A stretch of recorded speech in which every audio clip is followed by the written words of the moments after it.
Everyone, अस्सलाम वालेकुम, नमस्ते, सत श्री अकाल। Welcome back to my channel once again. मैं हूं Saima Peerzada and you are watching Saima Peerzada reaction. आज हम लोग रिएक्शन देने वाले हैं गडकरी जी के ऊपर, जो कि इनका रिप्लाई है। ये जो है वो बेसिकली ड्रम शेखर गुप्ता बेइज्जती मोमेंट। तो इस वीडियो को आज हम देखेंगे, थोड़ा फनी होगा, थोड़ा ठग लाइफ होगी, सो आपको यकीनन अच्छा लगेगा। चलते हैं वीडियो की तरफ और रिएक्ट कर लेते हैं। So here we go.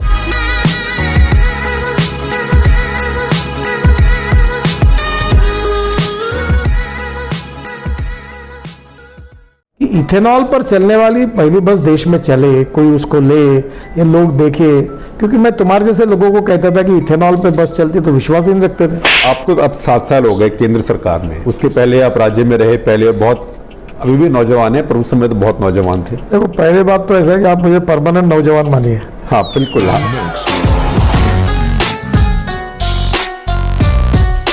What do you do to de-risk yourself and your officers from scandals? मैं एक भी आदमी से अगर कोई पैसे लूंगा तो आपसे छुपेगा नहीं। आप पूरा घूमते, पूरा जाते रहते हो। मैं डरता नहीं किसी से। लेकिन आप अपने अफसरों को कैसे प्रोटेक्ट करते हैं? क्योंकि वो तो सब डरते हैं, कल को सीवीसी आएगी, सीबीआई आएगी, सीएजी आएगी। अगर आप सही काम करोगे तो डरने का कोई कारण नहीं।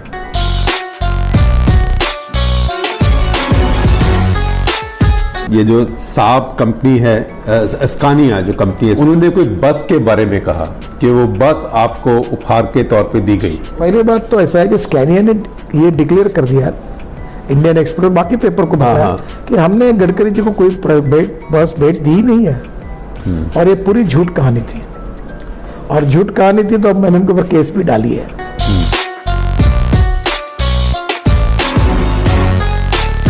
जो इस प्रकार की पत्रकारिता करते, एक बात आपके यहाँ भी आप ध्यान में लो, एक कोई आदमी गलत आरोप करता है तो कुछ लोग उसको छाप देते हैं और नीचे में लिख देते हैं कि इसमें अभी हमने गडकरी जी को कुछ पूछा नहीं है। ये वायर करके कोई उसने पूरी स्टोरी लिख दी और नीचे में लिखा कि इनसे हमने बात नहीं की।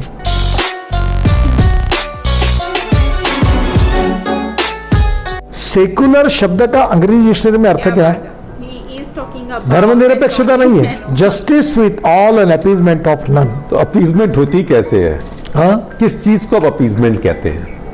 नहीं, अपीजमेंट ऐसा है कि हमारे देश में विदेशी नागरिक घुसने के बाद हमारे यहाँ कुछ पार्टियां उनको नागरिकत्व देने की बात करती है और वोटिंग राइट देती है, उसका समर्थन करती है।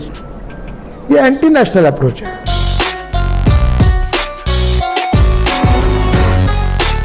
Hinduism is a way of life, Hindutva is a political concept. नहीं, मैं आपको बताता हूं, हिंदुत्व का अर्थ जो है ये देश का इतिहास, संस्कृति, विरासत से लेकर इस देश का इतिहास है। ना, किसका इतिहास? बहुसंख्यक हिंदू समाज का इतिहास ही है।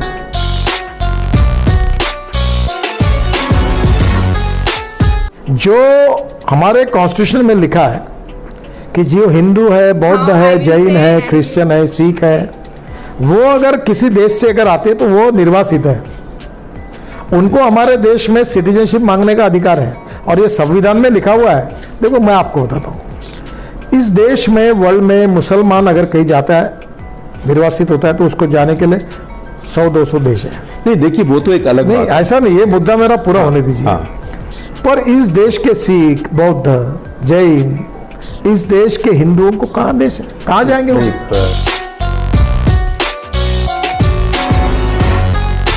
लेकिन अब आप सोचें कि जो 71 में आया, 72 में आया, उसके तो पोते पोती पैदा हो गए, उसको आप बांग्लादेश भेजेंगे अभी, जो आपका एक ही देश दोस्त है पड़ोस में। तो ये सर, ये पहली बात तो ऐसा है, पहली बात तो ऐसा है कि इसके बाद नए लोग तो आना बंद होने चाहिए कि नहीं? हाँ, वो ठीक है, वो तो वो बंद। फिर आने वाले लोगों के लिए क्या करना, कैसे मार्ग निकालना, और बांग्लादेश हमारा मित्र राष्ट्र है, इसके बारे में चर्चा करके हम उचित निर्णय करेंगे। Guys, do like, share and subscribe for more such videos.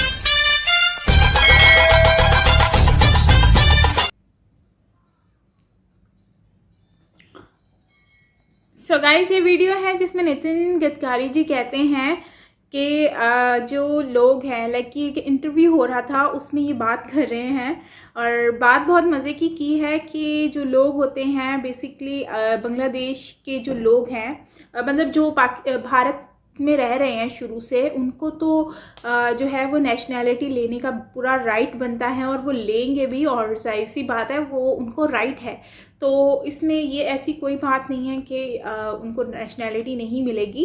And चाहे वो उनके पोते हों, जो मतलब जिनको जाना है वो तो जाना ही है, भले उनके पोते ही यहाँ पे पैदा क्यों ना हो, क्योंकि नेशनैलिटी तो उन लोगों के पास थी नहीं। एंड दूसरी बात कि जो हिंदुज़म के ऊपर बात करते हैं या कोई भी चीज़, तो इसके ऊपर लोग जो हैं वो बहुत सारी बातें कर रहे होते हैं, लेकिन नितिन जी एक ऐसे मिनिस्टर हैं जिनकी हम जितनी तारीफ़ करें उतना ही कम है। एंड हमेशा वो पॉजिटिव पॉइंट की तरफ बात करते हैं। एक मैं इन शॉर्ट ये कह सकती हूँ कि बेस्ट जो एक होते हैं मिनिस्टर, बस ये वही हैं जिन्होंने हमेशा कुछ ना कुछ किया है अपनी कंट्री के लिए, अपनी कंट्री के लोगों के लिए। एंड ऑल्सो यहाँ के माहौल को लाइक अच्छा बनाने की कोशिश की है। एंड जो इन्होंने इनको जवाब दिए हैं वो बहुत अच्छे हैं, बहुत ही क्लियर तरीके से उनको समझा दिया गया है। तो मुझे इनकी बेसिकली पर्सनैलिटी वाकई में बहुत अच्छी लगती है, लेकिन इस तरह की आज मैंने जो वीडियो देखी है इससे मुझे और ज़्यादा आइडिया हो रहा है कि इनकी पर्सनैलिटी कैसी है। सो खैर गाइस, ये थी हमारी आज की वीडियो जो कि ठग लाइफ थी, एंड बहुत ही ज़बरदस्त ठग लाइफ थी। मज़ा आया उनको सुनकर, यकीनन आपको भी मज़ा आया होगा सुनकर। एंड यार ये मक्खियाँ पता नहीं कहाँ से आ गई हैं, जान ही नहीं छोड़ रही हैं। लिखा हुआ है कि बेइज्जती कर दी, और इससे तो कुछ नहीं है, शेखर जी की तो कोई बेइज्जती नहीं हुई है, इसमें उन्होंने सिर्फ एक लॉजिकल बात कही है, कोई बेइज्जती वाली बात तो कही नहीं है, सब पॉजिटिव का है। तो आई डोंट नो कि इनको क्या इसमें बेइज्जती वाला लगा, बट ये है कि बहुत ज़्यादा फ्रैंक पर्सनैलिटी है गडकरी जी, और इनकी पर्सनैलिटी को इस तरह से कोई टाइटल दे के मतलब मुझे लगता है कि उनको बेइज्जत करने, उनकी पर्सनैलिटी को डाउन करने वाली बात हो गई, क्योंकि उनकी तो इतनी नेचुरल और अच्छी पर्सनैलिटी जो कि मुझे बहुत ज़्यादा अच्छी लगती है। सो खैर गाइस, ये थी हमारी आज की वीडियो। आई होप कि आपको अच्छी लगी होगी। एंड शेखर एंड गुप्ता जी के लिए और गडकरी जी के लिए बहुत बहुत ज़्यादा रिस्पेक्ट है मेरे दिल में। दोनों ही बहुत अच्छी पर्सनैलिटी के लोग हैं और बहुत अच्छी बातें की इन्होंने, एंड डिस्कशन हुई। एंड ऑल्सो जिस तरह से ये अपनी एफर्ट्स कर रहे हैं अपनी कंट्री के लिए, वो बहुत ही ज़्यादा अप्रिशिएट करने वाली है। सो खैर गाइस, ये थी हमारी आज की वीडियो। आई होप कि आपको अच्छी लगी होगी। अच्छी लगी तो लाइक कीजिएगा एंड कमेंट करना बिल्कुल मत भूलिएगा। मिलते हैं नेक्स्ट वीडियो के साथ। Till then take care, bye bye.